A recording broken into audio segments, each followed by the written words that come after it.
So before we start our evening class, it's so we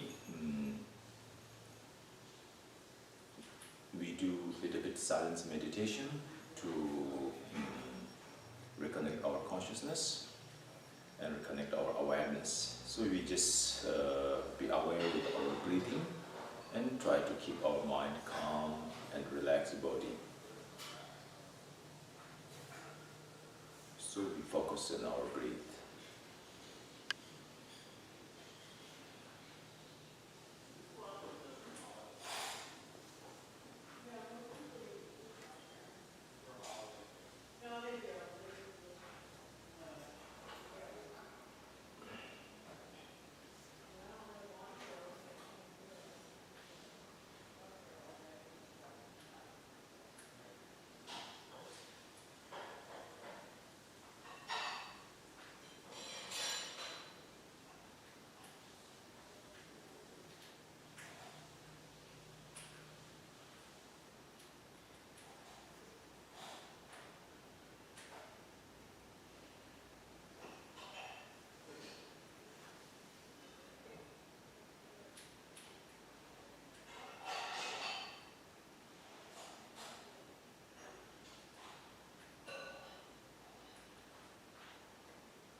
Okay, so continuously we take refuge to Buddha, Dharma and Sangha and generate the mind of bodhicitta. Sa ye judan so ye chonam la chanju pardo dane gyapsu je da ye chuji yebe chonam ye rola penjere sanje ndruwara sho.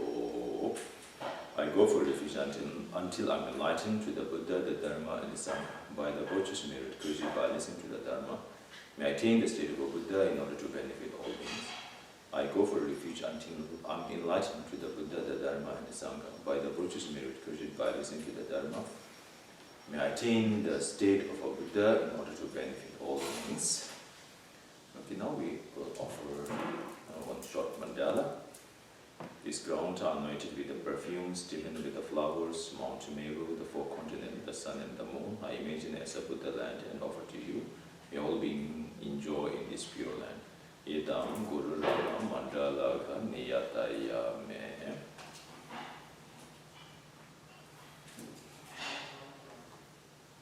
Okay, so we are today. Our teaching is dependent origination. So dependent origination, as Shantideva said,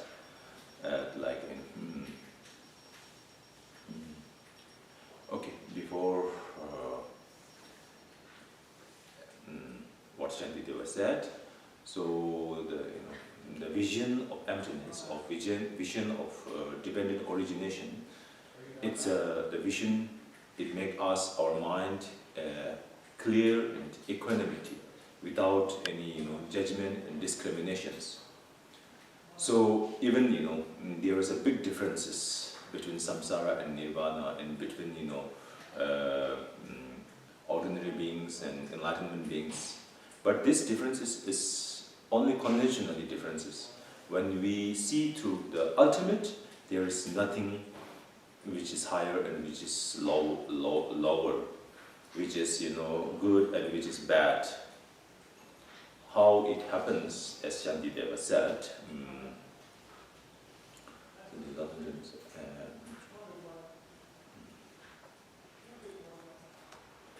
as Shantideva said, and Bodhisattva Charyavatara, in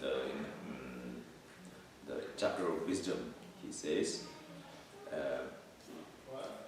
although it's 150 verses, it's not in the text we are following, it's the text in Bodhisattva Charyavatara, the Bodhisattva way of life, the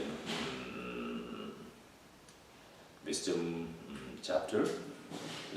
He says, although sentient beings appear, they are not truly existent, just like a dream. And since they are found to have no essence upon analysis, they are also like a plantain tree. Therefore, in their being empty of true existence, there is no differences between the state beyond sorrow, nirvana, and the state not beyond sorrow, cyclic existence. So that's why it's as also, right now, many of us, we are stuck somewhere between good and bad. Also, Chandrakirti, he said, that,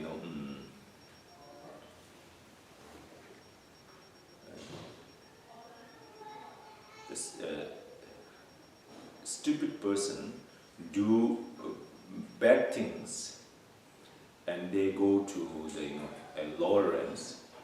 Same stupid person do good things and they go to heaven. Meanwhile, the wise man, he go beyond the good and bad and go beyond the good and bad and go to nirvana. So what's the point? And the point is all our migrant,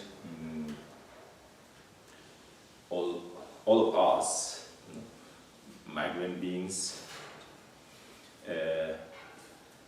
it's not born ultimately, not born inherently, we don't born intrinsically. We just born dependent. We don't seize ourselves ultimately or intrinsically. And the nature of our existence, it's it's free of complex. It's empty. It's always, how to say, luminosity.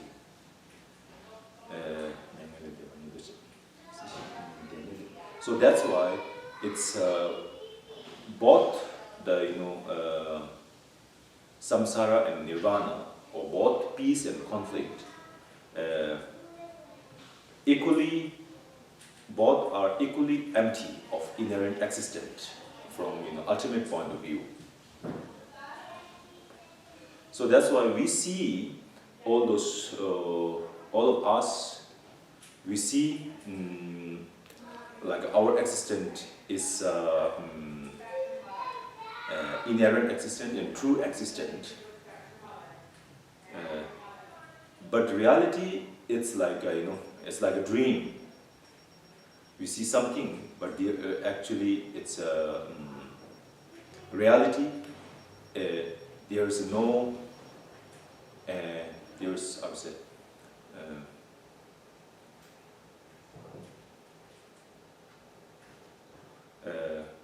there's no any coincidence. There's no any, how to say, what we see and what is reality is totally different. We see, in dream, we see the object of dream as a true existence, but reality, there is no, it's in object of a dream, it's just a mental reflection, mental object. So that's why if we analyze through, deep analyzed, and we only, everything is like a banana tree, like a banana tree. Banana tree apparently looks, there's a solid trunk, but actually it's full of leaves. Every leaves you take it out, take it off, then at the end you don't get nothing. There's no any solid trunk of tree. So everything, it looks solid. If we separate one by one, we don't get nothing. It's empty. This is their own nature. So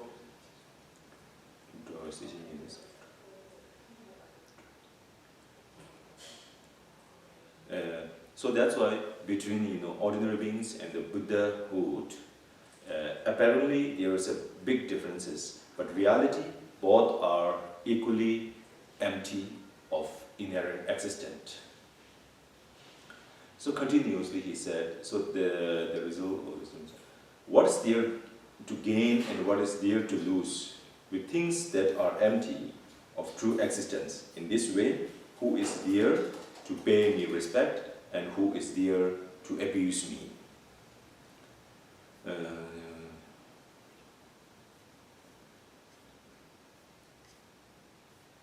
So that's why in reality, in our ultimate level, everything is empty of inherent existence. There is no good and bad. Our concept of good and bad is just conventionally. Conventionally, it means this good and bad we only sees who has an obscure mind, those beings who has an obscure mind, their mind is discriminated mind, not they are lack of equanimity mind. So that's why we discriminate. We see the differences. But from ultimate point of view, there is all are equal. So that's why. As ordinary beings, one of our big challenge is we are always we keep our mind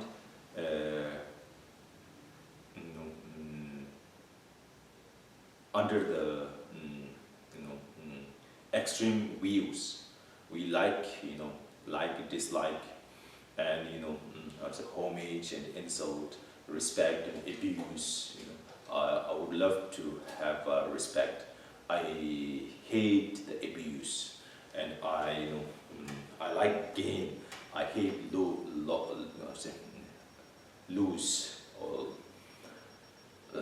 so etc. So that's why our mind usually has a tendency to keep between attachment and aversion. It's a disbalance. So our mind is not in balance. So in the ultimate point of view, these all are empty of true existence, empty of inherent existence. From ultimate point of view,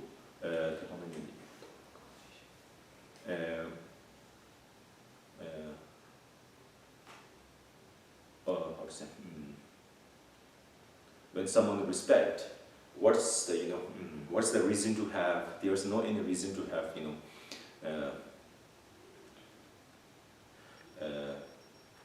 the respect itself. It's free of inherent existence. So if we gain a respect,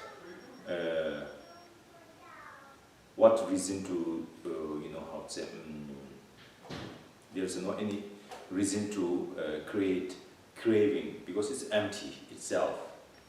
And if we abuse us, or if somebody not respect us, it's also same as it's equal empty. It's equal empty, and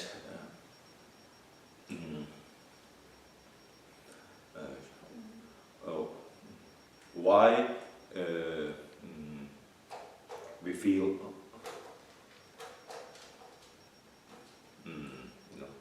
we feel upset. It's also from ultimate point of view, it's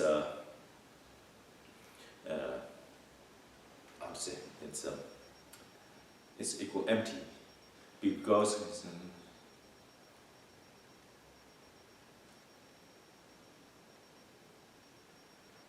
so that's why from ultimate point of view, everything is free of inherent existence.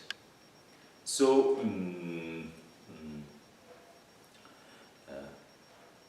so right now we don't our vision is not fully developed, and our vision is, contaminated. Through this contamination, our, cognitions are obscured. We don't see clearly how it is. But anyway, if we believe in the dependent origination, if we believe in the lack of inherent existence, that belief make us, make our mind more,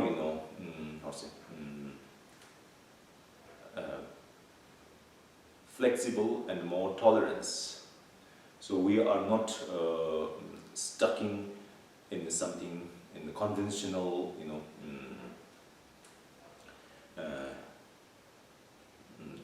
conventional concepts and conventional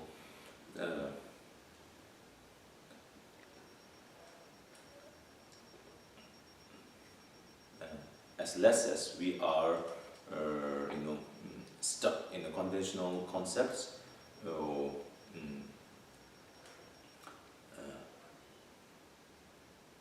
As much as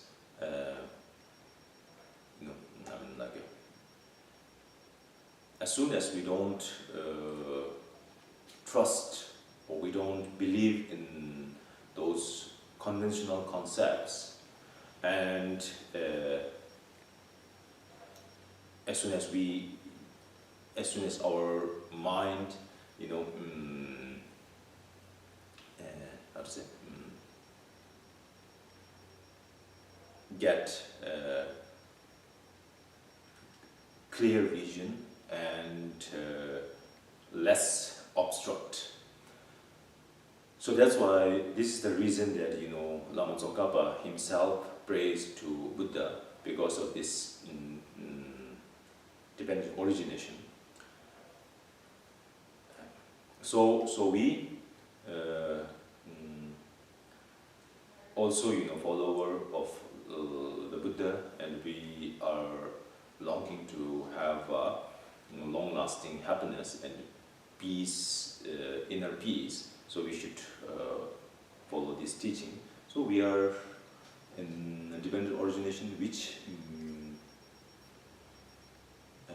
verses we are? 19 or 18? We're on 20.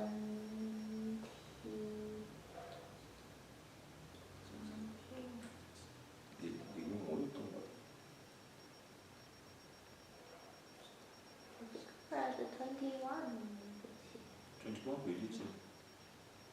Whatever you are next to the speaker. Devoid of essence and form these arise that affect these uncertainties, complement each other with no contradiction at all. Because we read it 19, 20 together. 20 together. Okay, now I think 20, 21. Okay.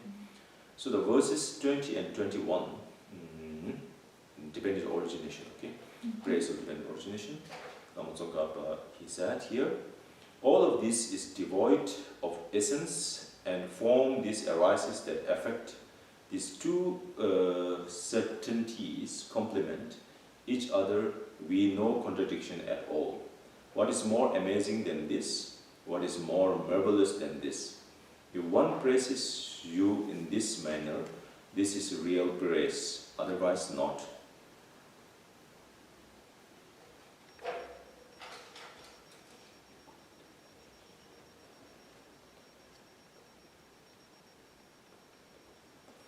So, everything we see is like external phenomenon or internal phenomenon.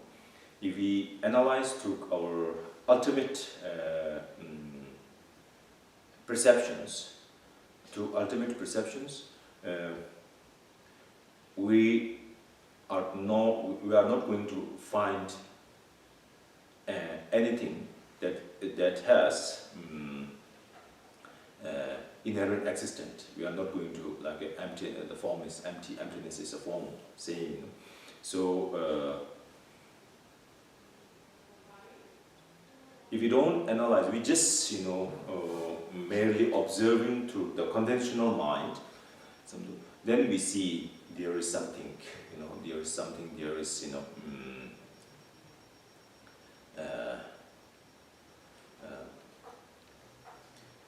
So that's why, like, the existence of samsara is the lack of essence, like a diet coke. You know, diet coke is everything is zero, but you are tasting something. You are tasting something. Everything that you taste is just, so how to say, meaningless, and there's no any nutrition which you can how to say, get any nutrition, right? It's a free. Right. But there's something. That something is just only the because of the conventional. From conventionally point of view, there is cause and effect. Then it's like the result of the cause. It's infallible, you know. It's, so that's why. So it's a very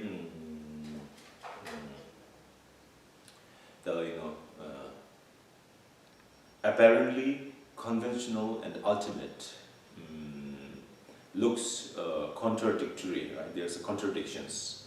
One is conventional and another is ultimate. But in the reality, you can't get ultimate without going through conventional. The conventional and ultimate are complement one to another. This is this is our challenging. We don't see the conventional truth and the ultimate truth in the same nature with the different identities. We don't see. So that's why we see we attract the ultimate and we neglect the convention. And actually we can't, if there is no conventional, we can't get an ultimate. So that's why, both are complementary one to another. Just,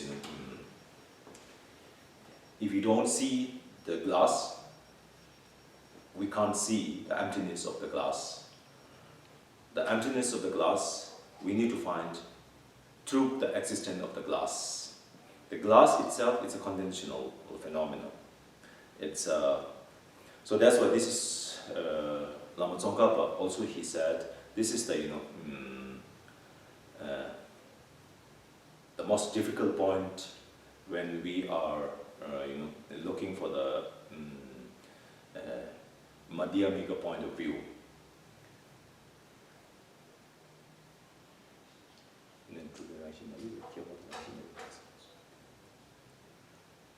So so it's a very but the Buddha he described everything based on emptiness, but he never refused the existence of conventional things. He says the things exist, but how it exists because of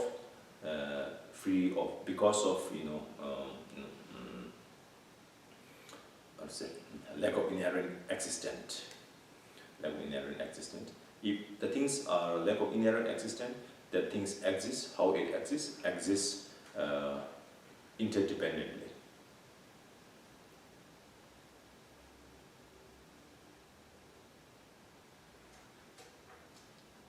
So all phenomena looks like looks illusory. It's just an illusory. But as an illusory, what this means illusory? It means like we see something and reality it's a different. We see exists objectively, exists,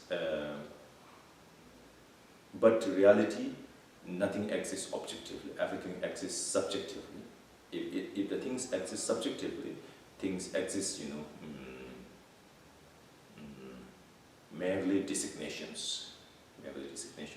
So that's why it's.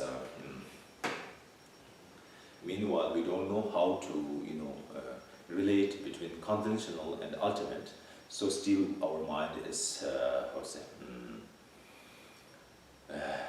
still we are not in Madhyamika.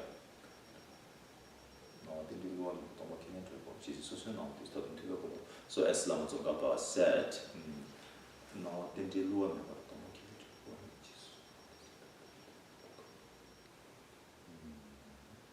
it's a very beautiful.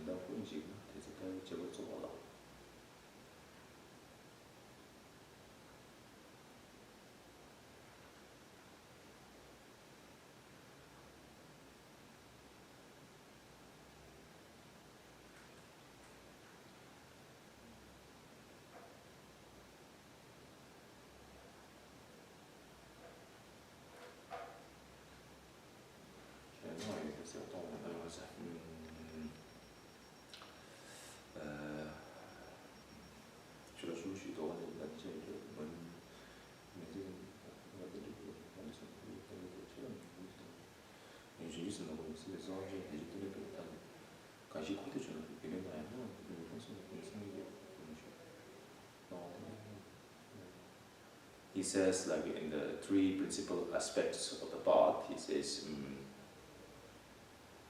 when, with respect to all phenomena of samsara and nirvana, you see that cause and effects never deceive their laws.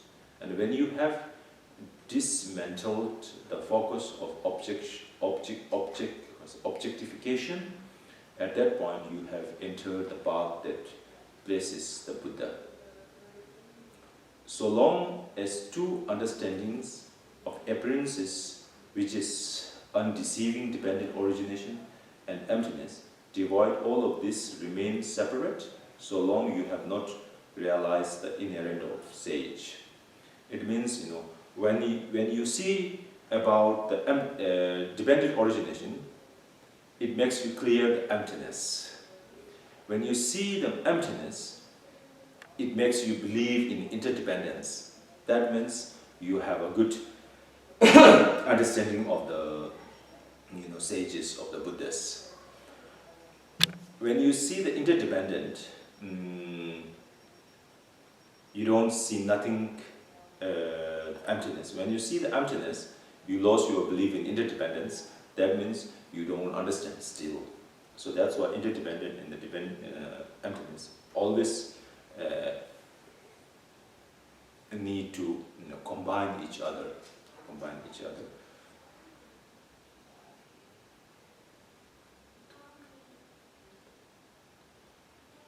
So that's why we have Buddha has a lot of qualities, extraordinary qualities. He is an enlightened being.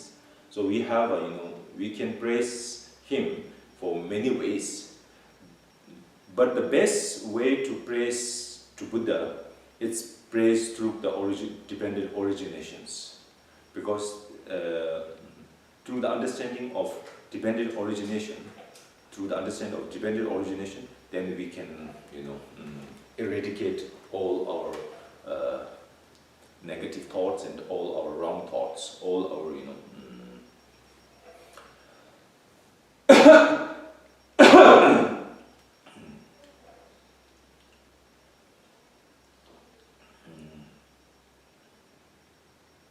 purify all those mental obscurations.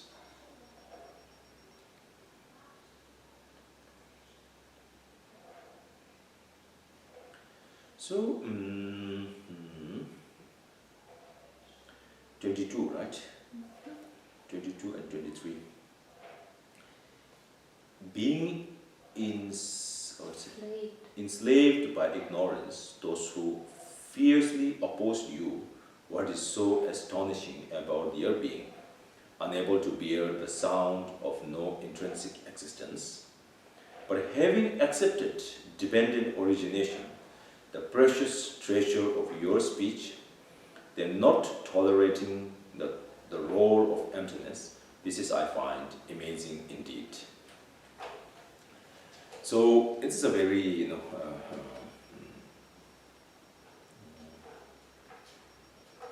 painful advice, as I said,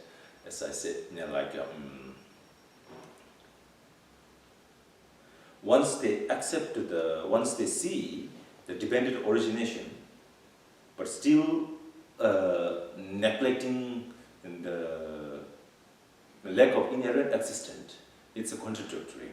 So once you believe the cause and effect, you must believe in lack of inherent existence. Without being lack of inherent existence, can't be exist as a dependent origination. So that's why there are a lot of people who are not following the teaching of the Buddha, who is not believing in Buddha, and then their mind is diluted and fully dominated by fully ignorance, dominated by their own ignorance, and if they oppose the Buddha, it's not that much. It's not that astonishing, or it's not that how to say. It's acceptable. It's not unacceptable. It's acceptable because their mind is so ignorant, and they are if they don't follow and they oppose, it's okay. It's acceptable. But as a follower of the Buddha, we believe in Buddha, and we see and we believe in dependent origination. Even we believe in dependent origination, but there are, if they, refuse the lack of inherent existence, it's not acceptable. It's not acceptable.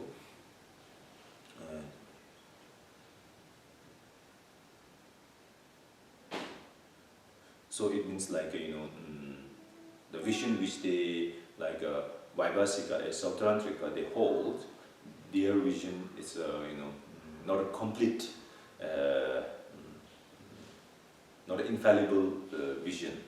It's a fallible vision because they believe in cause and effect, they believe in dependent origination, but they don't accept the lack of inherent existence. This is more astonishing. It's more unacceptable because as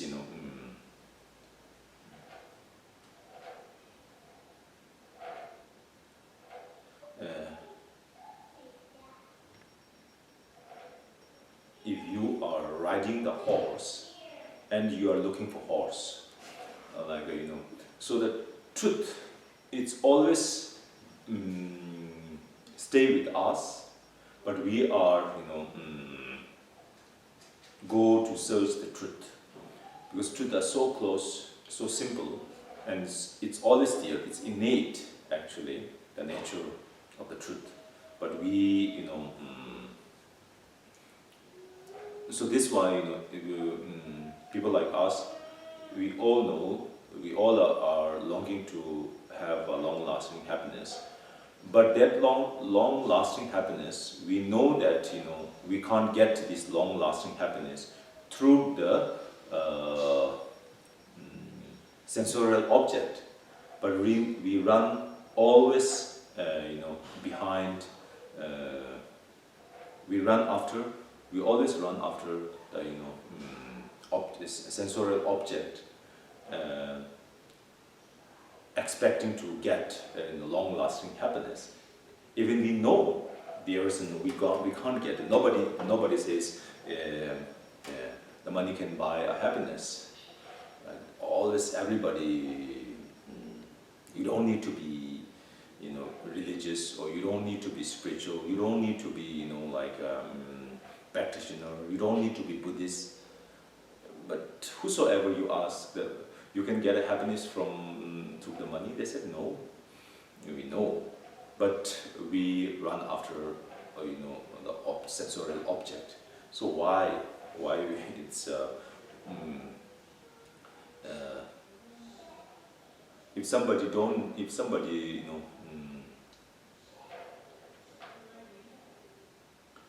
okay, those maybe it's not a relevant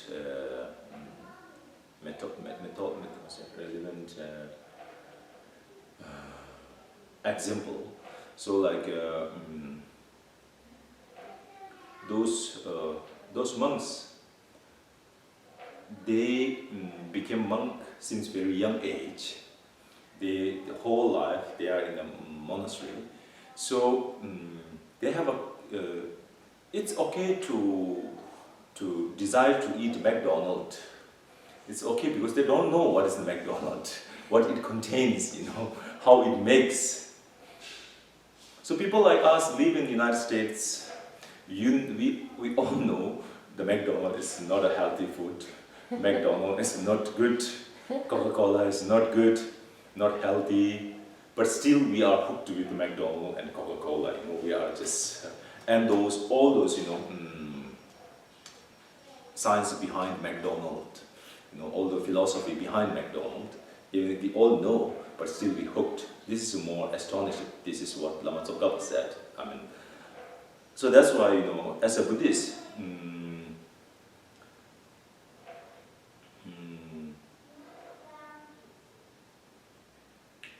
we all know the long-lasting happiness we need to create from we need to create ourselves. We need to create within us. So if we know that we need to create within us, so why we are running after those sensorial objects? So that's why we are paradox, right? And contradictory. We behave so strangely, and sometimes our way of behave is like inexpressible. So the truth find within ourselves, but we go out for search, same as like riding a horse and then looking after the horse. So as so we all know this, the delusion is destructive. Delusion make us decisive, make us unhappy. But we don't mind to how to say create the more delusions. So it's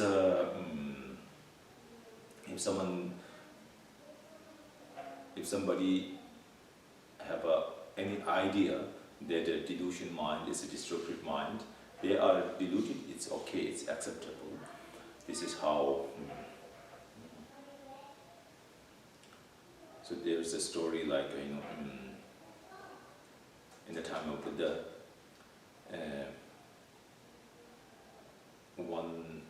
a man went to Buddha and he insulted Buddha a lot. Buddha didn't say anything. This is a very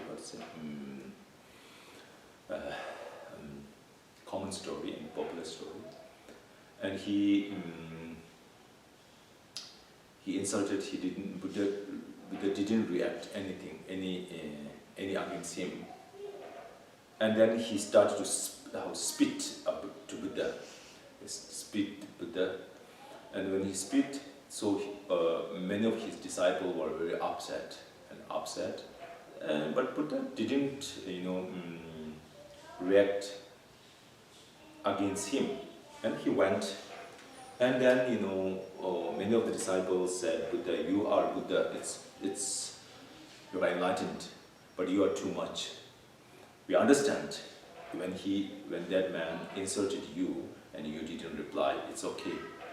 But he started to spitting you, but still you keep calm and peace. We don't understand. If you are as a Buddha, you can tolerance, but we can't tolerance against that man. Again, that's behave of man. And Buddha said, okay. He didn't feel much pain when that man spit him, because they don't know each other, but he doesn't know how, and he didn't know well the Buddha, and Buddha just didn't know where the man coming from, what kind of circumstances he are facing, and what kind of teaching he is following. So, but the things that make Buddha sad is his own follower are compromised to not following the delusions, compromised to not, they compromise to not following their anger. They compromise, but still they, follow the anger. That makes him more sad. Same as, we sometimes we practitioner, we need to be really,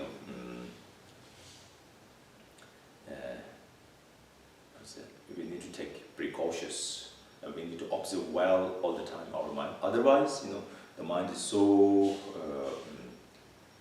tricky. So that's why Lama Tsongkhapa, he said, when those followers who don't believe in Buddha, when they oppose the Buddha, it's okay, it's acceptable.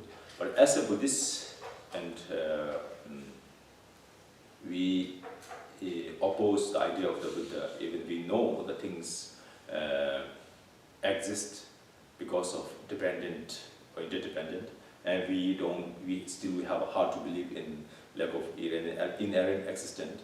It's a little acceptable. It's not really acceptable. So this case, we all know that we can't get happiness through the sensorial object, but still we run after the sensorial object. This is astonishing. We are so, and it's also this is how it's our current situation. It happens. It's very true. If we don't taking care of our mind thoroughly or sincerely,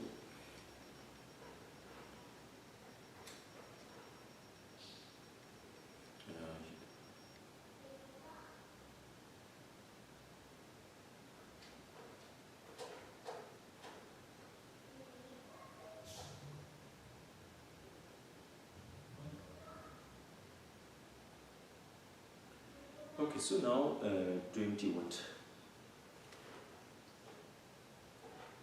24? 24 and 5, I think. The door that leads to no intrinsic existence, this unexcelled,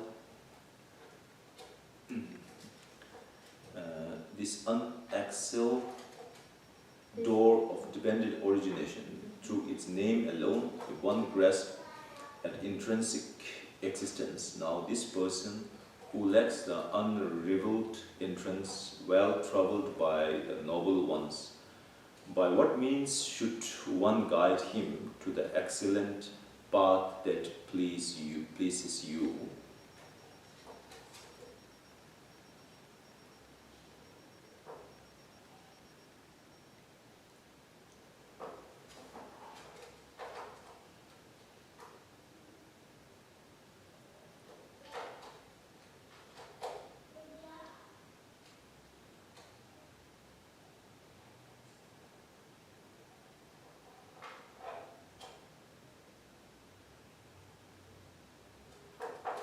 So,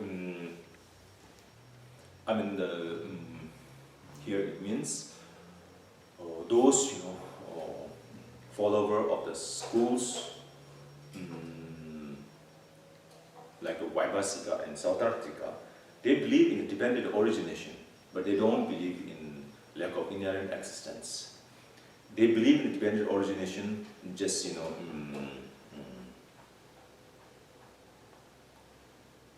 they believe in just name of the dependent origination. So it's very hard to guide them to show the reality of the object, the nature of our reality, the nature of our, because the dependent origination is the only easy way to connect to get connected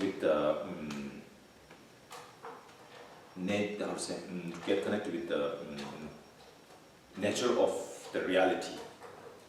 The nature of the reality is empty, as we said before, right? So like form is empty, emptiness is form. So so that's why it's if you are stuck in this kind of vision, like they believe in dependent origination but don't believe in inherent lack of inherent existence, then you can't get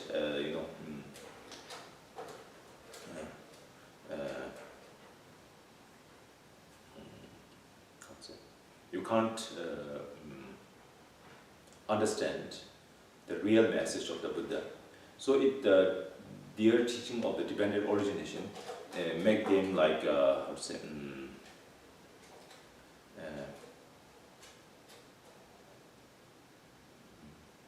the own they take medicines but they undigest the medicines. They don't digest. They don't digest the medicines. Actually, dependent origination is the medicines, but they're trying to take the medicines, but they don't digest the medicine. If they don't digest the medicines, they don't cure the disease. They don't cure.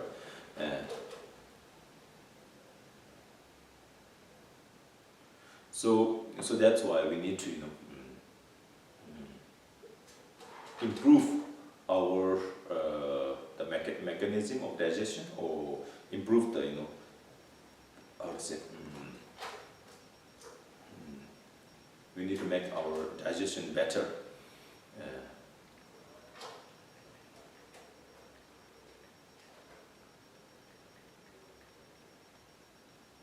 The digestive system, we need to improve our digestive system.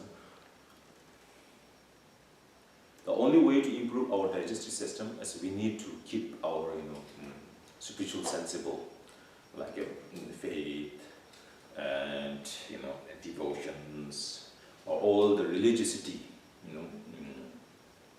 those practice the religiosity like rituals. So there are a lot of morning prayer. So we need to, especially aspirations. Aspiration is a very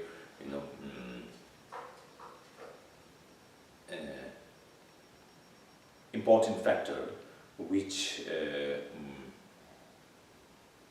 the teaching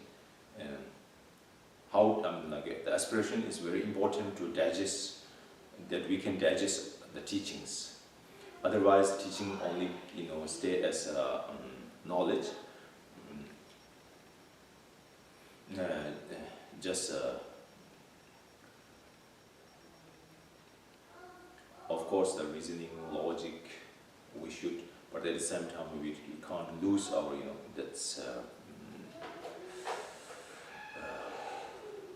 that's sensible of the religiosity. So all those religiosity is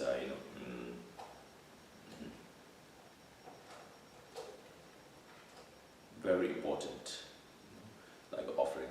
So like those 7 before we practice, before we study, or we do the reading, we must pray. You must recite the praying like 7 limb or the prayer of the 7 limbs. 7 limbs of all. 7 limbs of all. The prayer of 7 limbs. Yeah. Like prostration, it's offering, purification, rejoice, asking for the teaching, the dedication. All these are very important to improve our digestion systems. Otherwise, it's we don't digest such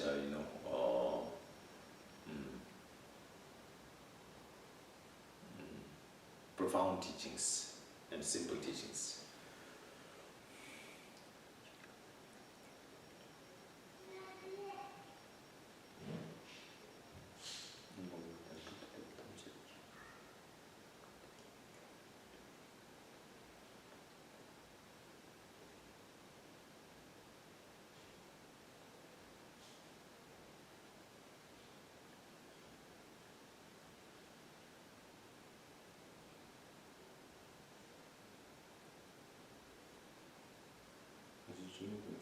136. Mm-hmm. Intrinsic nature, uncreated and non-contingent, dependent origination, contingent and created. How can these two converge upon a single basis without contradiction?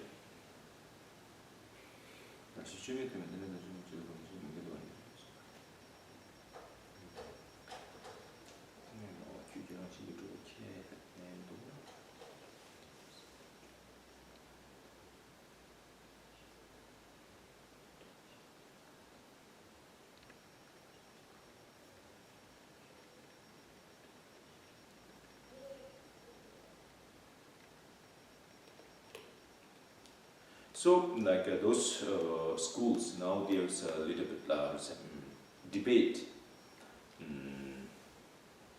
trying to neglect or trying to refuse the idea which Vaibhasika and Sautantrika, and also those ordinary beings who believe in an inherent existence, and trying to refuse, trying to reject those idea, reject or try. It actually is not a rejection. It's it's not an objection. It's a corrections. Namatsongkhapa, he tried to correct our vision because we believe in inherent existence, even if we see the dependent originations. Mm-hmm. So here,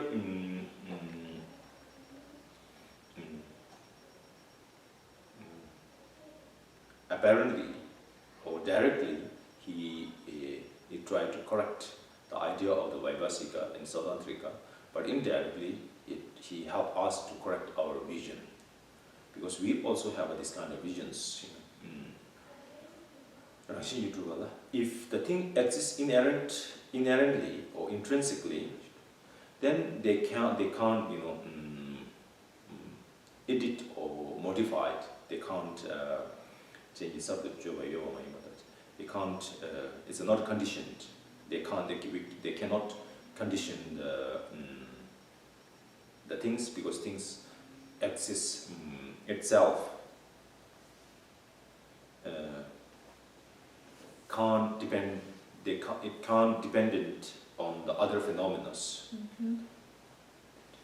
As a dependent origination, it's a dependent. Then it's always arise or always. All the dependent phenomena always arise,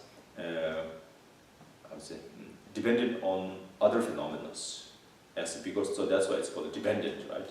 As a dependent, they cannot be independent. If it's not independent, they need to depend the other phenomena, other conditions. So that's why they call it dependent originations. So. And one side, it's how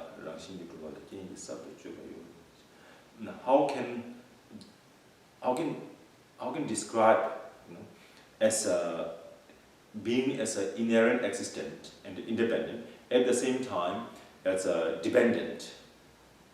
So they cannot combine in one single object, in one cannot combine without any contradictions. Right? Those who believe in lack of inherent existence, then the description of dependent origination is very easy. Right? The things are lack of inherent existence, so things are not inexistent. Things are existent. How it exists? It exists.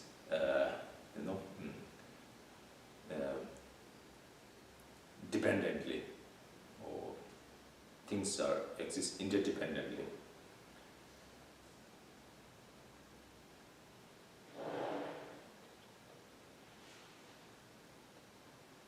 So that's why it's easy to describe those compositional factors, like compositional factors.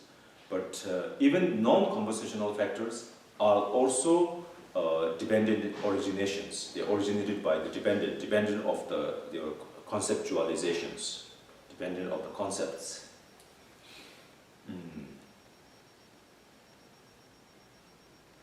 meanwhile they have a mental concept. They exist as non-compositional factors. So that's why all the existent phenomena are dependent phenomena. They are originated by the dependent. They have the origination of dependent phenomena. So we need to know how to combine between interdependent and emptiness. So emptiness, it doesn't mean like nothingness. Emptiness differ the emptiness. Emptiness, I would say.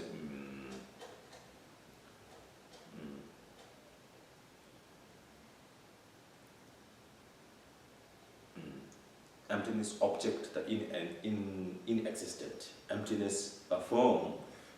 Emptiness gives the affirmation of existent.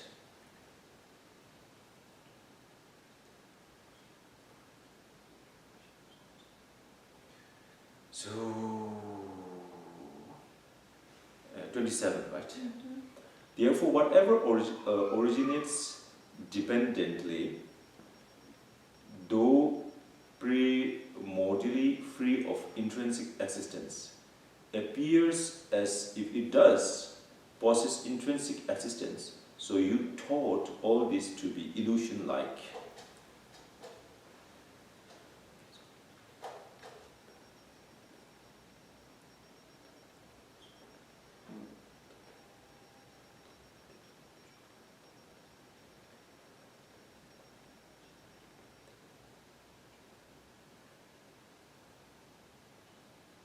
So likewise, all those, how to say, like illusion, the magicians, right? Those the magicians, when magicians, how to say, manipulate the object of the magic, the audience, the public. How to say, believe in what they sees, but actually it's a big difference what they sees and what it is, and they there's a very common trick of the many local magicians. They put the girl into the box and they separate it in two parts. They separate it in two parts. And sometimes they they put the saw, Yeah, change. saw, and they think like they cut it off the body, and all the publics believe, wow, the body of the girl separated in two pieces. They see they're separated, but actually they are not separated. Right. They're just a trick. So same as everything we see, how to say,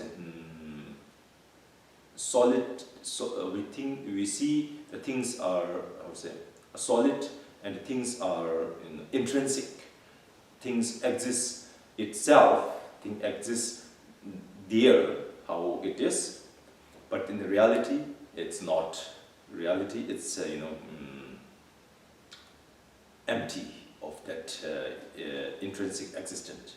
So that's why Buddha said that all the phenomena are like illusion, like a arrow, and like a rainbow, like a mirage, like dreams.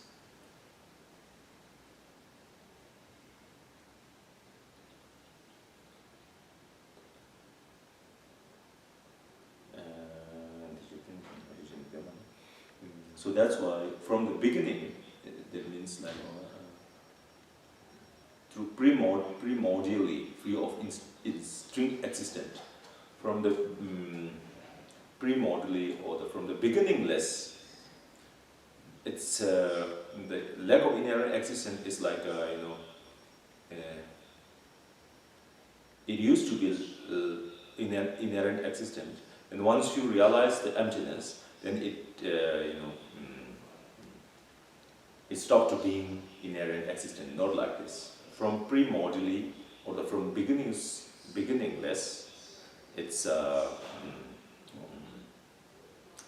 lack of inherent existence. This is the reality.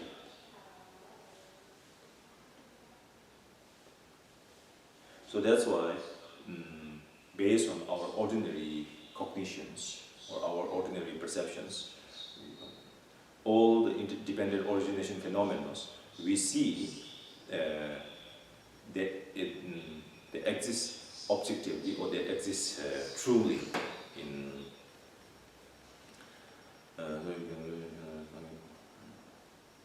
but from the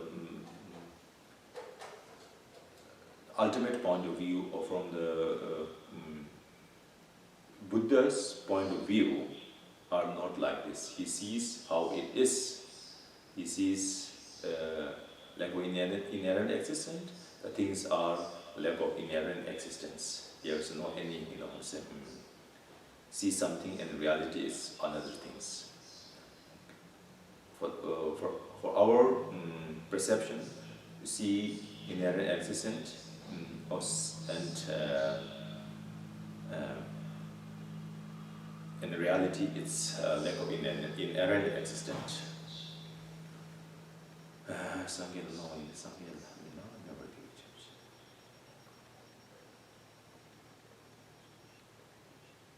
So that's why, if the things Buddha don't see, we can say it's inexist. If it exists, Buddha must see, because he holds the omniscient mind. But everything we see everything exists intrinsically. So that's why our visions are fallible. Everything we see, we cannot make assure that how it is. So that's why our visions are fallible.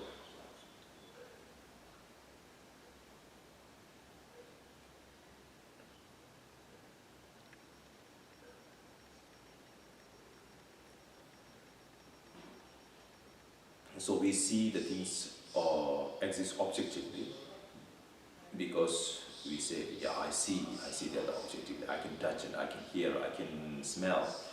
But everything we perceive, not necessarily to be infallible, because our perceptions are obscured and confused. So we don't. It's better not to believe in what we see, and it's better not to struck the object and try to go beyond the object. So don't believe in appearance, right? Don't believe in appearance, because the appearance deceives you. This is appearance is deceptive.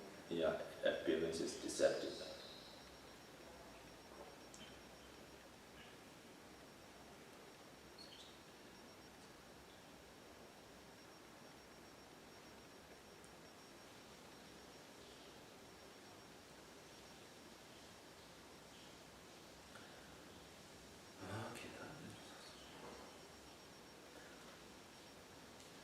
Still we have time, right? Yes. Until what? Until 9? 9. Yeah. Okay, so next version is 28 and 29, I think. 28 and 29 is true, right? Through this very fact, I understand well the statement that to what you have told, those opponents who challenge you cannot find faults that accord with reason. Why is this so? Because by the declaring these chances for verification and denegation towards things seen and unseen are made most remote.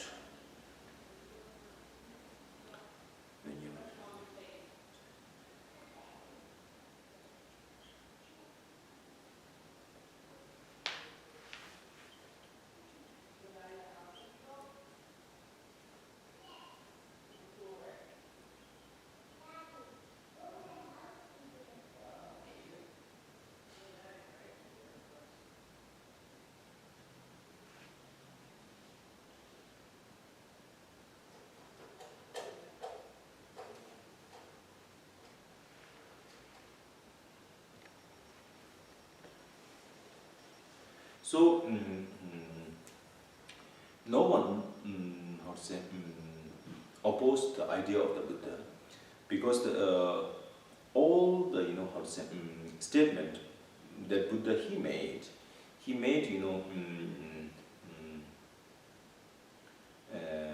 based on reality, and it's very logical and very how to say,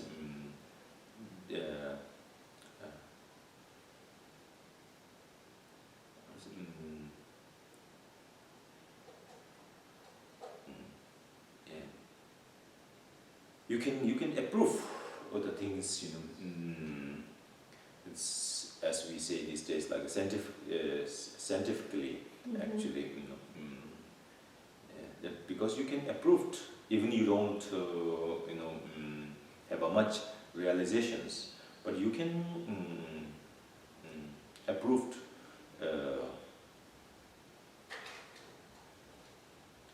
if your mind is objective and unbiased, and so it's easy to understand his statement, not in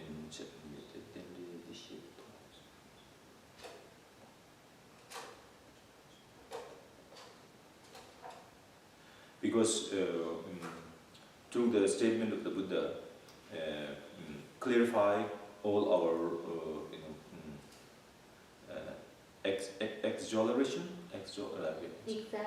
exaggerations and underestimate help us to liberate from exaggerations and underestimate.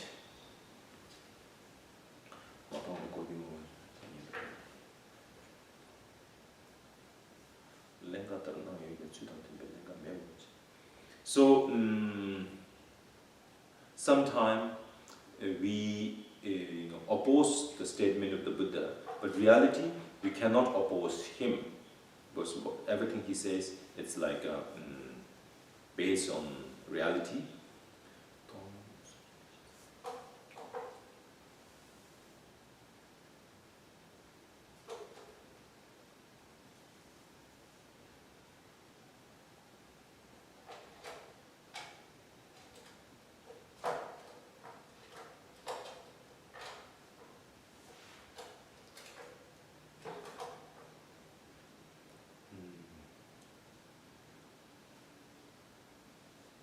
Now 30? 31st, 30, yes. Through this very path of dependent origination, the rationale for your speech being peerless, convictions arise in me, take your other, that your other words are valid too.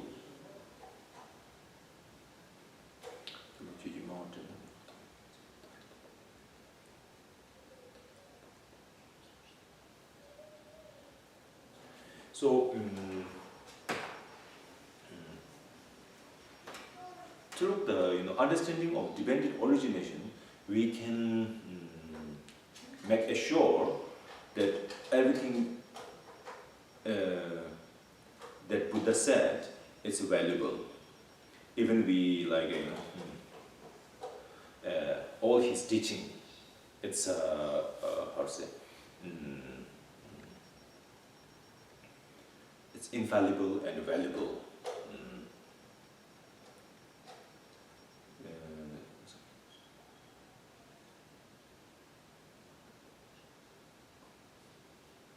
So there is a teaching evident. There's a different phenomena, evident phenomena and occult phenomena, and very occult phenomena.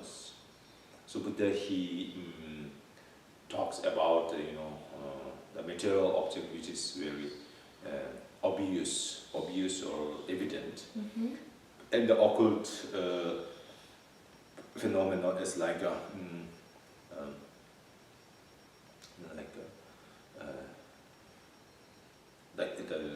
nature of impermanence, and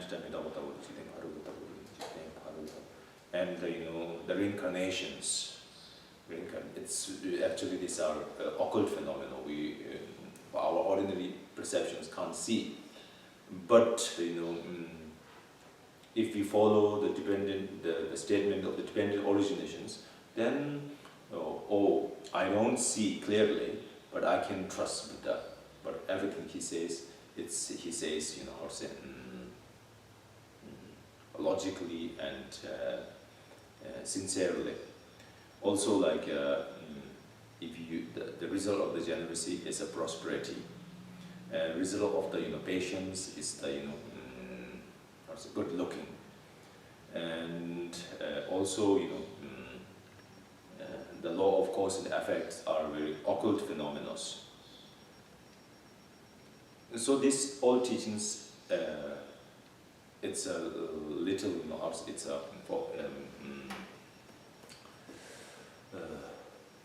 not so obvious, not so obvious, but we can trust those teachings, because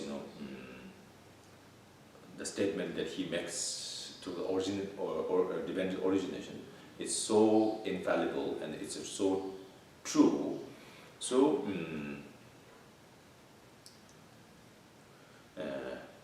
Buddha is a valid being.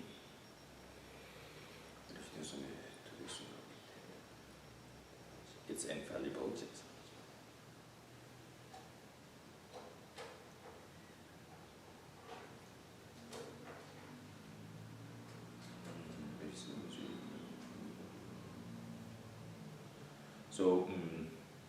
So whosoever follows his path, then they will get a luminous mind and long-lasting happiness.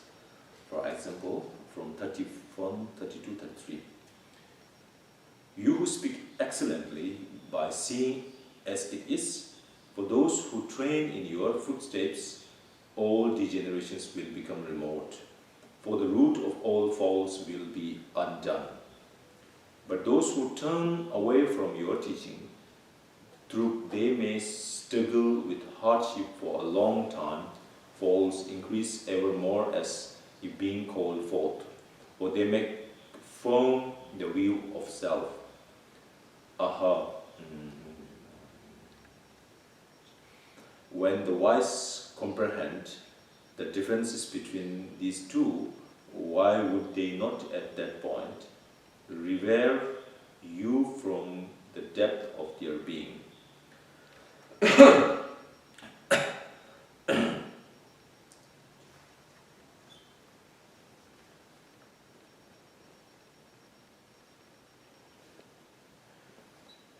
So, whosoever follows the footsteps of the Buddha,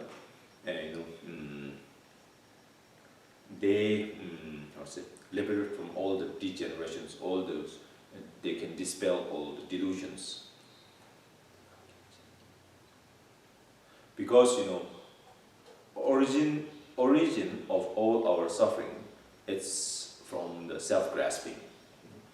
Because whosoever follow the footsteps of the Buddha, they eradicate this, they liberate from this self-graspings. Self-grasping. So that's why it's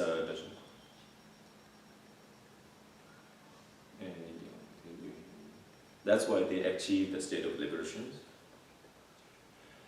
Whosoever not follow the footsteps of the Buddha, so they they can't reduce their self-grasping, and they can't believe in they can't stop to believing in self-inherent existence. So they become more egoistic, and their ego is more bigger. That ego makes them very miserable and very intolerance. They can't.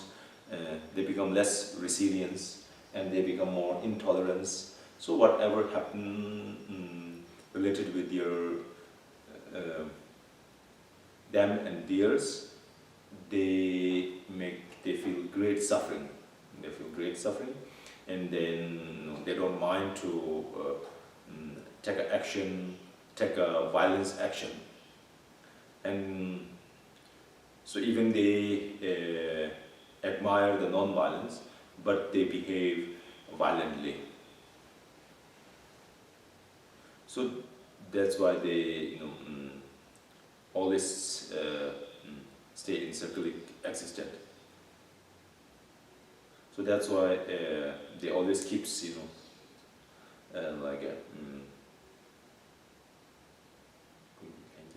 like innate delusions and intellectual delusions. So that's why it's a aha. It's like it's extraordinary.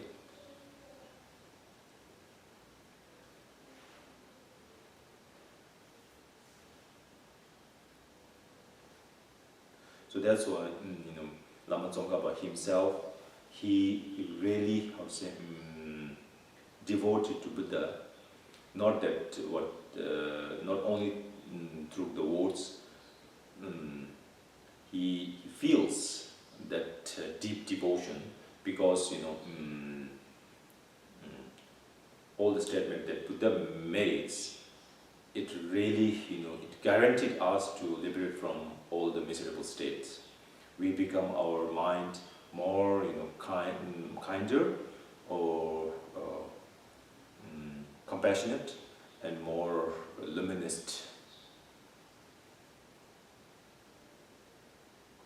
So here it's a so if you see objectively, there is not any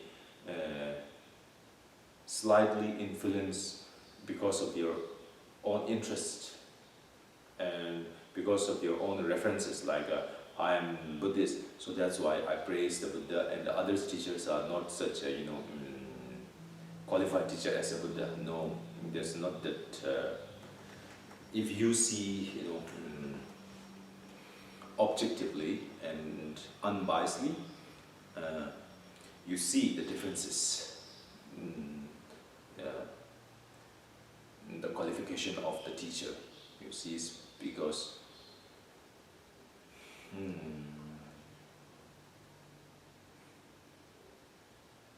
so there's the story of Aryadeva and his opponents. Aryadeva and his opponents, what's the name of in Sanskrit, in Tibetan we say Lobepao. That opponents of Aryadeva, he used to be a non-Buddhist school. He used to follow the footsteps of non-Buddhist school, and they debated. They make their own statement, they debated, and finally Aryadeva won the debate. After Aryadeva won the debate, and then Aryadeva asked him to his opponent to stay in the Buddhist library. And Buddhist library, he locked into the library. Buddhist, it's a full of Buddhist teaching. So as a scholar, so he started to read the books. He started to read all the classical textbooks. And then after some time, he converted himself as a Buddhist follower, and asked Aryadeva to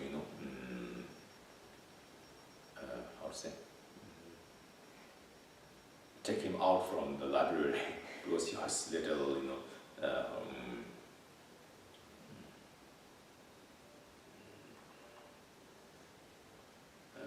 staying long time in confinement, yes. He a little bit burdened himself a little, yeah. So he said, I already convert myself to Buddha. I already convert myself as a Buddhist, because now I understand the differences between two teachings.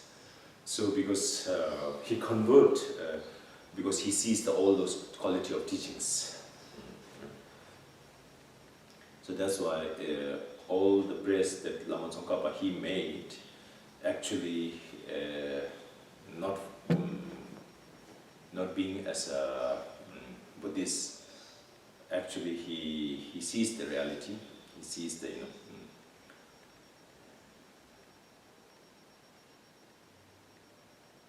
So continuously he says 30, 34? Yes. 34, 35, 36 I think. Let alone your numerous teachings, even in the meaning of a small part, those who find discernment in a cursory way, this being supreme bliss to them as well. Alas, my mind was defeated by ignorance, though I have sought refuge for a long time in such an embodiment of excellence. I possess not a fraction of his qualities. Nonetheless, before the stream of this life following towards death has come to cease, that I have found sight faith in you, even this I think is fortunate. So likewise we are.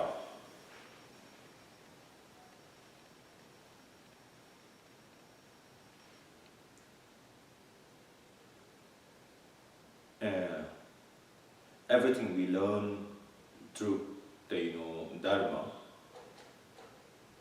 we get lots of benefits,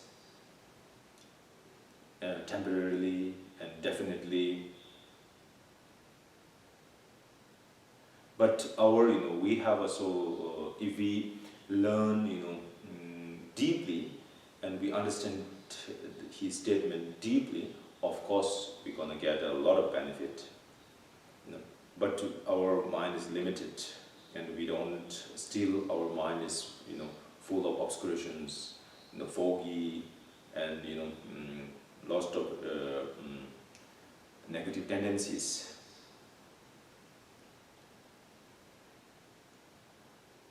So we have a difficulty to understand. Also, we have been taking refuge to Buddha for a long time, but we don't still wait.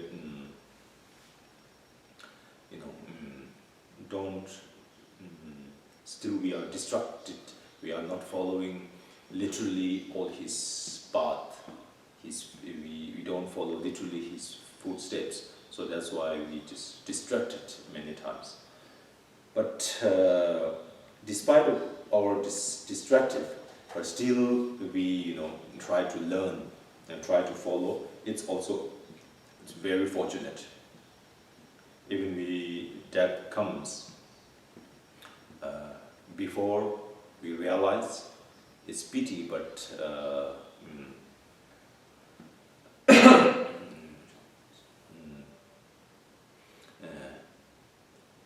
because of our believing and dedicating our time in the path, that strength or going to that the mental impression we received from the teaching definitely going to help us a lot.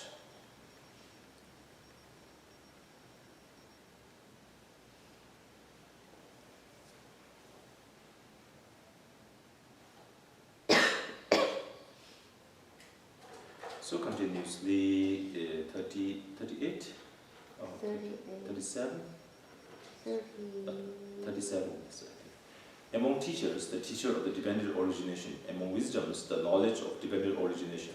You who are most excellent, like the kings in the walls, know this perfectly well, not others. So there are a lot of teachers. The best teacher is the teacher who teaches us the dependent originations. There are different kinds of wisdoms. The best wisdom is the wisdom of understanding the dependent originations, emptiness.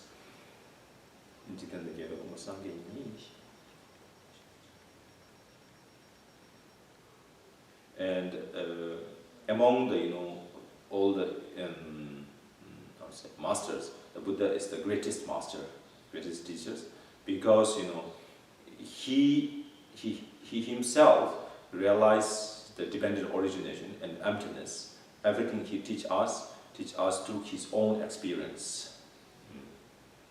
So that's why other teachers are not really qualified. So why he teaches like 30, 39, like, unless your teaching is such 30, 38, right? 38 years. All that you have taught proceeds by way of dependent origination. That too is done for the sake of nirvana. You have no deeds that do not bring peace. So this is, the main core of teaching, or main, intention of teaching. The Buddha's teaching, the Buddha's teaching is that we can liberate from the suffering. We can, liberate the suffering, and we can, understand how to live without suffering. This is what he wants to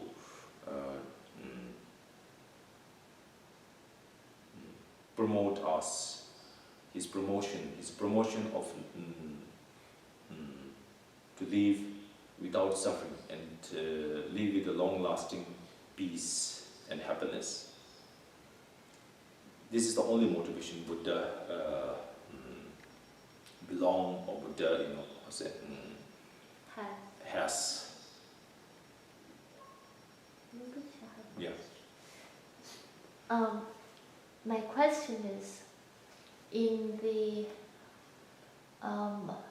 a great master that has, like for example, in Buddha's direct perception, he can in his direct perception he can see, for example, like human, right? We have cells. The cells has all the activities. So he can see all the phenomena have parts. He can see all the parts. Yeah. He can see the interactions of all the parts, and he can see all the parts. They're not only the parts, but like because they, like even the subtle or the smallest particles, they're dependent, like how they dependent upon each other and functions. So in a like a non-stop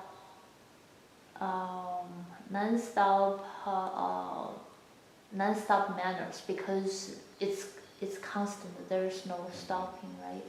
And so he sees this in all the phenomena. He's in all the phenomena in the mundane world and supramundane world. Yeah. So would that be the if you can see all the phenomena in that way, would that say that would it be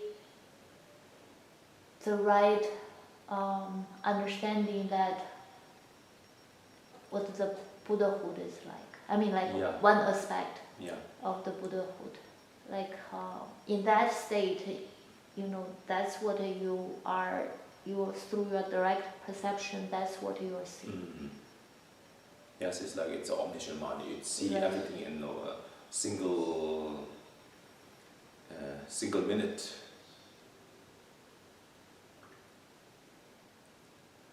So, would you say that because these phenomena exist in such ways, it's a constant dependent upon each other's changing and manifesting and rising and right? Because of that, there's lack of. It's not permanent. It's not independent. It is, there's not that intrinsic or inherent existence because it's constantly changing, dependent upon each other. Yeah. Whatever comes to it would turn into something else. It's constantly changing. Like in Duja it says the Ngombo, right? Ngombo, the matter. Ngobo. Functional object. Functional object. It is rise and it stays and it. Yeah, at the same time. Compositional factors. Right.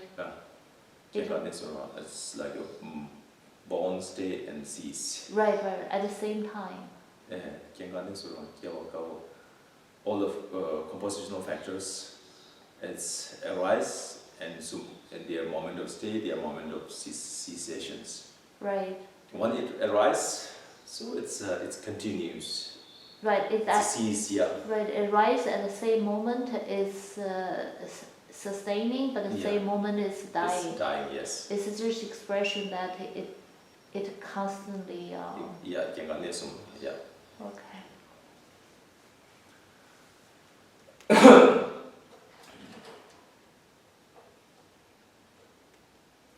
So that's why the main intention and main our goal. I have a question. Yeah, please. Good night. Yeah, good night. I have a question. Yes, you go on. Yeah. Yes, Miana, tell me.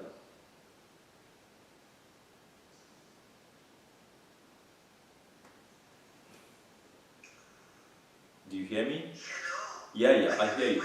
Yes, please. Yes, what's your question?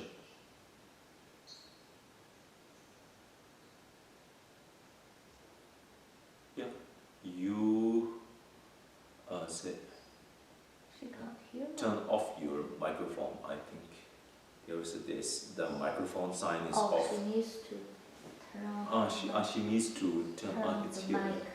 mic. You can turn on for her. Just click on that on her picture. Just click on her icon.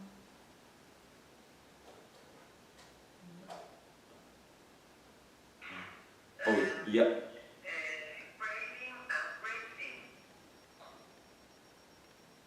Can you repeat, please?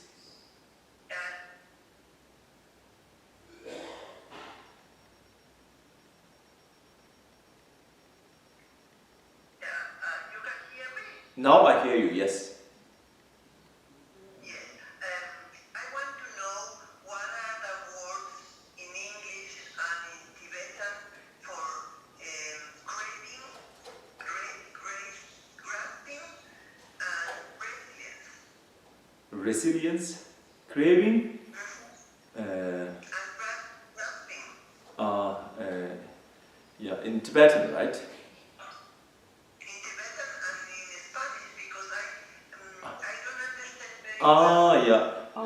The Tibetan is your Sipa Lempa Sipa, and like Sipa Lempa Sipa. Okay, in Spanish it's ansia, aferramiento y devenir. Ansia is Craving, grasping. craving. Yeah, Ansia, aferramiento is grasping. it's grasping. Yes. Yes, and devenir is resilience. Devenir is how do you say crave? Resilience? She asked. Resilience? No, there's a three, right? Craving, grasping, and manifest or existent. For 12. 12 intervened. Craving, grasping, then you have becoming. Becoming. Becoming. Becoming is devenir. Can you repeat me? Ansia is a craving, and aferramiento is grasping, Grasping. and becoming is a devenir. El devenir. Yeah. And resilience is what? Resilience is resiliencia en español. Silencia. Resiliencia, ¿no? Yeah. Yeah. Yeah. Yeah. I have another question. Yes, please. We said that, Buddha's teachings are, how did you say, are, the word I forgot, are, our common sense, are so simple, of the things that is so simple that we make complicate, but his teachings are have no A complex or no, they are not complex. simple, profound. They are very profound and they are very valuable. Yeah, very valuable, yes. Very have a lot of value. Yes, yes. Inquestionable, like something like that. Like irrefutable. Irrefutable. Yeah. That's it, the word. But as far as I know, he said at the beginning that before we accept the Buddha's teachings, we should analyze,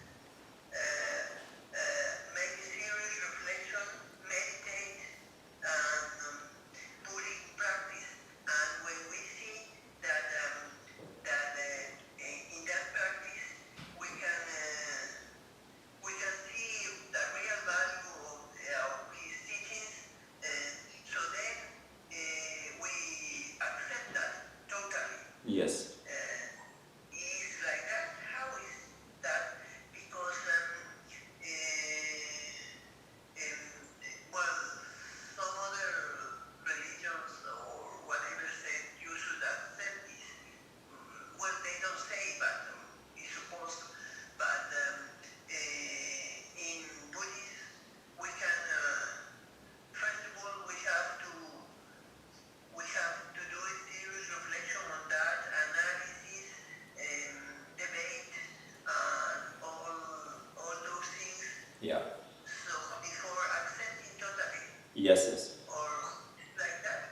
Yeah, this is correct because Buddha is very respectful. He always respects us, and we have our right to choose which path we follow. So we have a right to analyze and check before we compromise. Right. So when we feel good in this teaching, and we think that the teaching is good because it's available, it helps me, then we can compromise. This is like compromise with teaching to follow all his footsteps, right?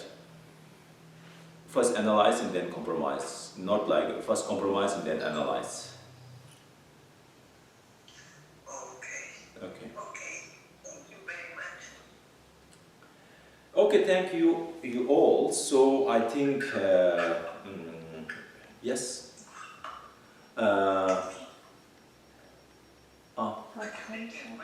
Yes, please. Yes. Keep on, Mauricio. Yes. Yeah. Good night. I have three questions. Yes, please. When you talk about emptiness, I just said that I said one is far from emptiness. What is beyond? I just said nothing is. I understood that nothing is beyond. Yeah, because what is beyond emptiness is emptiness.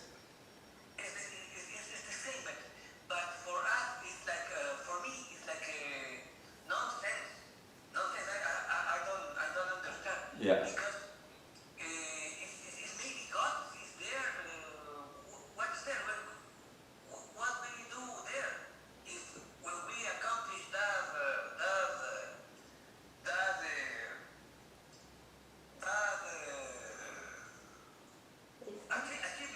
Yeah. So we're trying to achieve nothing.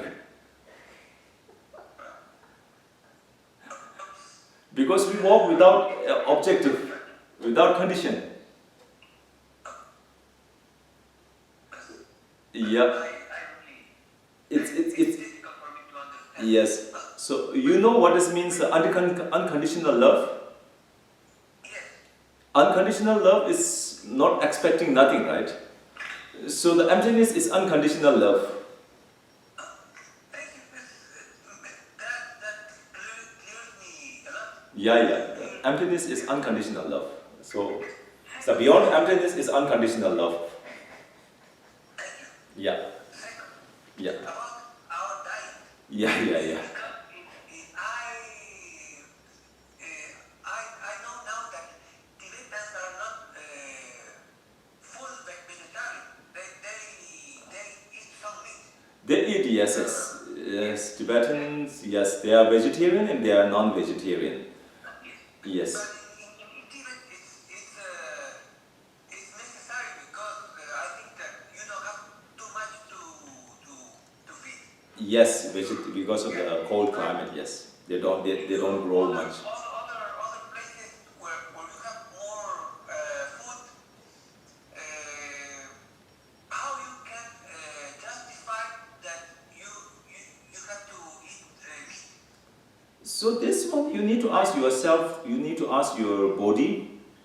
And Buddha always recommend us to be vegetarian, but our health is very important. We cannot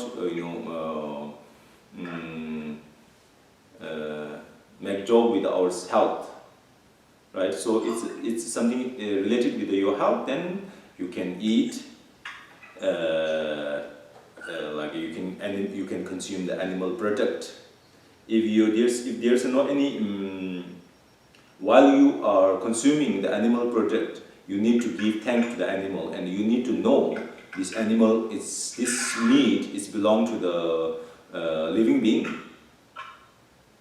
So we need to always grateful the animal, and we need to think this meat is belong to one living being, and we are abusing because of our own interest that living being. So we need to purify, and we need to give thank to that animal with awareness.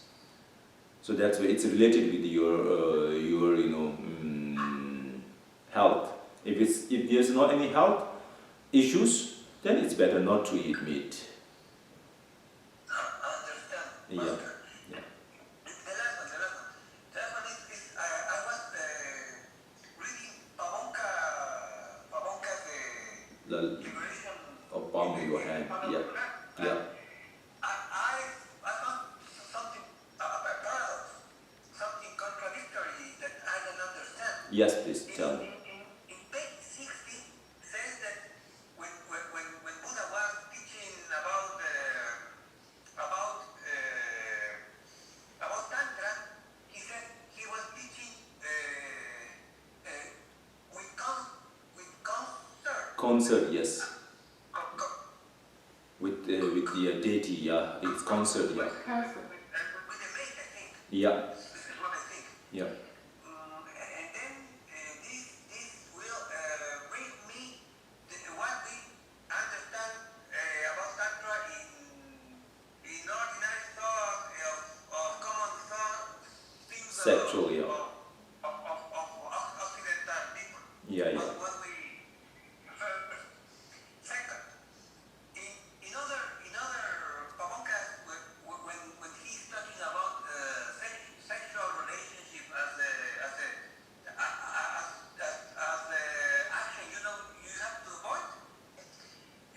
He restricted that sexual encounter. He Yeah. restricted a lot.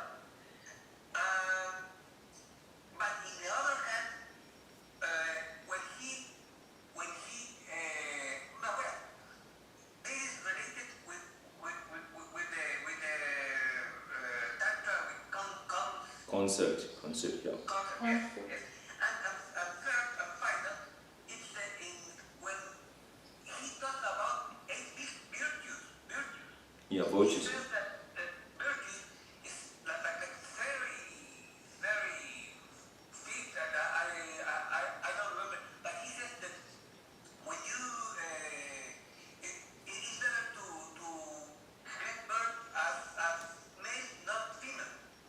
Yeah, I understand. Yes, yeah. How to understand that? Because taras are very powerful Deities. godness. Is that bad? It's a male chauvinist. Say that it is better to be a man than a woman. Yeah. 100 years ago, I don't. Maybe there's a reason. Yes, yes, yeah. Okay, then we go your questions order by order. So in the Tantra, the concert actually is not meaning of the real concert, physically concert with the desire and the sexual concept. It's the non-dualness, the union of non-dualness. There is no, it's beyond the sex, man and woman. It's a transcendent, it's go beyond all those, union of non-dualness. So then all the deities, when you reach in the Tantra, they deity with a consort and they know how to say, very seductive appearances. Some deities are very, how to say, wrathful deities. These all are like talking about non-dualness, okay? The union, okay? So as a monastery, because the Pabonka, it's a transcription, the palm of the liberation of your hand is a transcriptional teaching. He taught in the monastic people. As a monastic people, they take a vow to not having any physical relations. Like, how to say, voto de castidad, like the vows of, what's it called? Celibacy or celibacy, right? They are monk. They cannot, if they make any physical relation, they break their vows, because they are renouncant and they are trying to overcome all the sensorial pleasure. Okay. So then the third one related with the woman body, female body, actually I think it's a culture influence. There are a lot of teaching, the culture also, I would say, make influence. In the old time, as a woman, they have more challenges because they cannot, go to the remote area, they cannot follow they have a lot of social pressure. Because since the very young age, their own family, how to say, obligate to marry, to find, and to, as a woman life in old time, it's a very challenging life. So it's a it's culturally there's a little bit, like, especially in Asian, but now the West is a little different. Imagine like in the old time how to say, in your country, like South America, they have sacrificed the humans, right?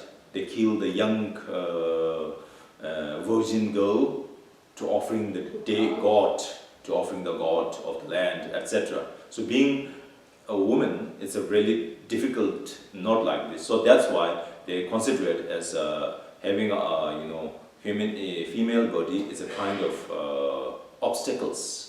But nowadays it's changed. You don't need to follow such a teaching which is influence of the cultural influence. Okay, you can interpret. These are interpretable teachings. Thank you, understood. Yeah. Okay.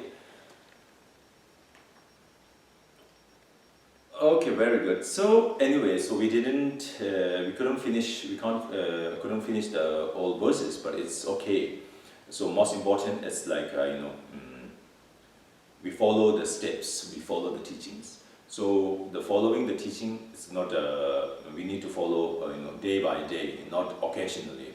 Like, so while we are following the teaching, the day by day, so it's good to have, formal teachings or formal practice.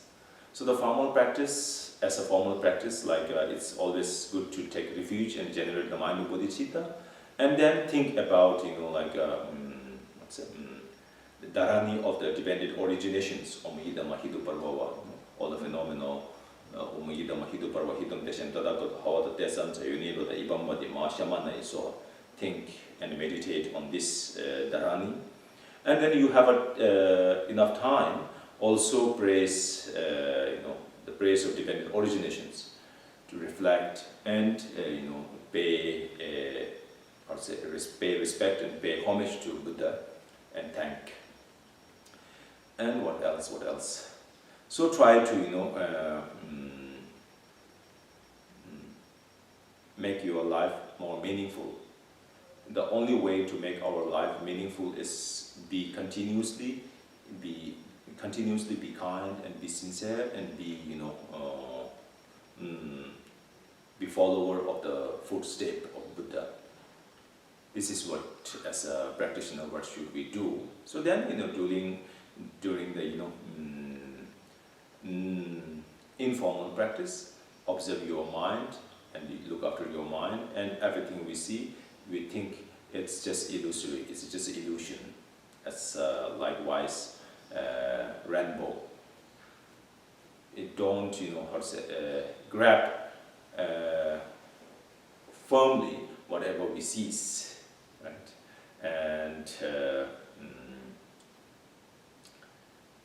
And try to rest in your ultimate state of the mind. The ultimate state of the mind is it's a free of inherent existence. Everything exists dependently. So everything exists dependently. So our existence of well-beings, our existence of the wisdom is dependent on our kind and belief. So this is how make our life meaningful, and how make our life more bright. So we born to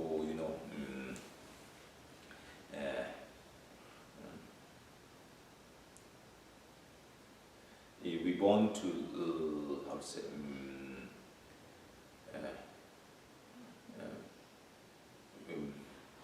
we born to Degenerate time? no, we born to growing and bright, make us brightened and make us growing our so that's why we always trying to growing our inner qualities, and bright our nature of the mind. This is how we should do. Then we all have our daily practice. We should follow those practice, and we never divert the luminous path. It doesn't matter whatever conflict it happens. It doesn't matter. It's related with the community. It's related with your teacher. It's related with your family. It doesn't matter. This is our human's issue. It's our human's problem. But we never divert with our spiritual path, right? Because our spiritual path is our inner growing. So we can't obstruct our inner growing, right? So that's why we keep firmly in the path, because the path is the main refuge, right? The rest of the objects are helpers. They help, and we should be thankful and grateful to find such a nice and good helper and conditions. So we keep rejoice and we keep happy all the time. It doesn't matter whatever it happens, but we all have a right to be happy. And see, if you don't be happy, and now, when we are going to be happy? So this is the, I think, summary of the teaching. This is the summary of teaching. So we all, I try to follow in this summary, and you all follow in this summary, like this summary. Okay, so thank you so much. I think we should stop here, right? Yeah. So tomorrow it's. We have initiation, but it will not be broadcast. Okay. Anyway, then that's fine. So this will be in. Okay. So thank you so much for all your participating in this platform. So definitely in this week, as a teacher, as a students, we both accumulate a great merit. This all merit we should dedicate for our achievement of enlightenment beings and our longevity of teachings and longevity of all our masters and sanghas and health, have a good health and all sentient beings. How to say? Their happiness. Find their own happiness. Anyway, okay, thank you so much. So we will offering mandala, short mandala. This ground anointed with the perfume, steeped with the flowers, Mount Meru, the four continents, the sun and the moon. I imagine as a Buddha land and offer to you. May all beings enjoy in this pure land. Idam Guru Rana Mandala Niyatayame. Okay, now the dedication, the merit. May all the precious mind of enlightenment not yet born arise and grow. May that born will not decline but increase forever. In order to follow the excellent examples set by the wisdom of Bodhisattva Manjushri and all the sublime Sumatabhadra, I dedicate all virtue of their peerless ideals, all curious paths into the 3 times have praised as supreme. This peerless dedication, therefore, I also surrender all roots of my activities to the sublime goals of Bodhisattva. May all sentient beings, our fathers and mothers, have stable happiness. May all the evil-gone realm become empty forever. And may all the prayers of all the Bodhisattva, wherever they reside, be fulfilled. So,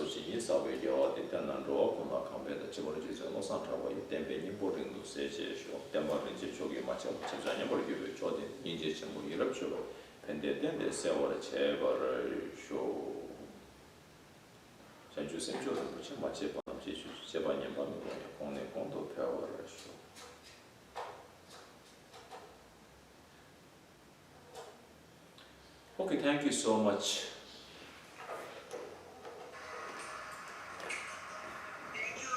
Thank you. Thank you. Good night. Thank you. Good night. Yeah.